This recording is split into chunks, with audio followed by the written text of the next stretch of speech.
Have you ever watched an elite athlete and just wondered how they do it? How they seem to react faster than humanly possible, like they're living in slow motion? Well, today, we're diving into the science of how a quiet mind can actually create a faster body. Let's get right into it. Just picture it. The world of fencing. The flash of steel. That electric buzz of the scoring machine. A win or a loss can be decided in less time than it takes you to blink. In a sport this fast, believe me, physical speed is only half the story. You know, at the highest levels of any sport, pretty much everyone is physically gifted. The real advantage, what we're calling the fencer's edge, comes from what's happening upstairs. That ability to process everything, make a decision, and act, all while under crushing pressure. Okay, so let's start with what I like to call the millisecond challenge. This is where we're gonna see why reaction time isn't just a physical thing. No, it's the ultimate test of that mind-body connection. Now, this definition looks pretty simple, right? But the process is incredibly complex. See, reaction time isn't just one action. It's this super fast chain of events. First, you have to detect the stimulus, like seeing your opponent's blade start to move. Second, you have to decide what to do. Am I going to parry?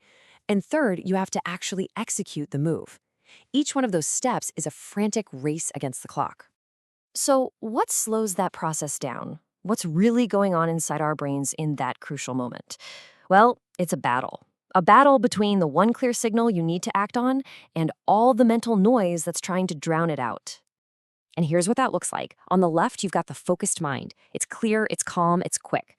But on the right, that's a mind under pressure. It's filled with what scientists call cognitive noise. It's like a mental storm of intrusive thoughts. Your focus narrows down to a pinpoint, and you get this hesitation that delays every single move. So what's causing all this noise? It's actually your brain's own alarm system, a little part called the amygdala. Think of it like a smoke detector. But under pressure, it just goes into total overdrive, flooding your system with stress signals. It basically jams the communication lines between seeing, deciding, and doing. But here's the cool part.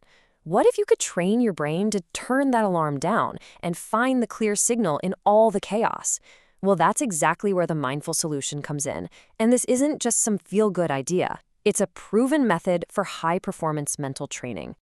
In this context, mindfulness is a really practical technique. It's the intentional practice of controlling your attention, bringing your focus to the here and now, to your breath, to your body, without getting swept away by judgments or distractions. It's basically mental weightlifting for your focus.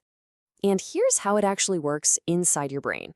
Practicing mindfulness strengthens your prefrontal cortex. Think of it as your brain's CEO, the attention controller. A stronger controller means you have more power to tell that overactive amygdala to chill out. And the result? A much cleaner signal, which allows for a way faster connection between seeing and doing. Okay, so that's the theory. But what about the proof? Let's look at the measurable impact of all this. We're about to see some hard data that shows how a focused mind, quite literally, lets you see and feel faster. First up, visual reaction. For a fencer, this is absolutely everything, right? It's seeing that subtle feint, the tiny shift that signals an attack, or that split-second opening for your own lunge. Now, this quote might sound super technical, but what it means is incredible. EEG studies show that for people who practice mindfulness, the electrical signal from their eyes literally gets to their brain's processing centers faster. This isn't just about a feeling of being focused. Their brains are physically sending information more quickly. It means you actually see the opponent's blade move a fraction of a second sooner. But it's not just about what you can see. In fencing, what you feel through the blade is just as critical. And that brings us to our second piece of proof, tactile reaction.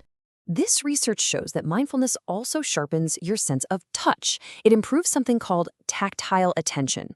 For a fencer, that means being able to feel the very instant your opponent's blade makes contact and reacting immediately with a parry or riposte. You're essentially turning your blade into a highly sensitive extension of your own nervous system. So what does this all add up to? Get this. After just 6 to 8 weeks of consistent mindfulness training, studies show an average reaction time reduction of 10 to 15%. In a sport decided by milliseconds, a 10% improvement isn't just an edge, it is a complete game changer. That's the difference between a gold medal and going home empty-handed.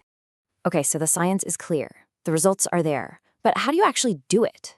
Let's get practical and look at 4 techniques you can start integrating into your training like today.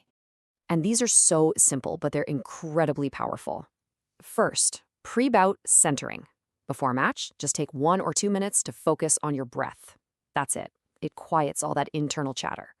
Second, focused visual drills. Practice things like peripheral vision exercises, but with a calm, relaxed focus. Third, tactile awareness. Try some blindfolded drills with a partner to really heighten that sense of touch and blade awareness. And finally, mindful recovery. After training, do a quick body scan to help reduce that mental fatigue. It's these small, consistent actions that build a faster brain. So, when you boil it all down, what we've really seen here is that mindfulness isn't some vague, abstract concept. It's a concrete tool. It's for conditioning your mind and optimizing your senses, just like lifting weights is a tool for conditioning your body.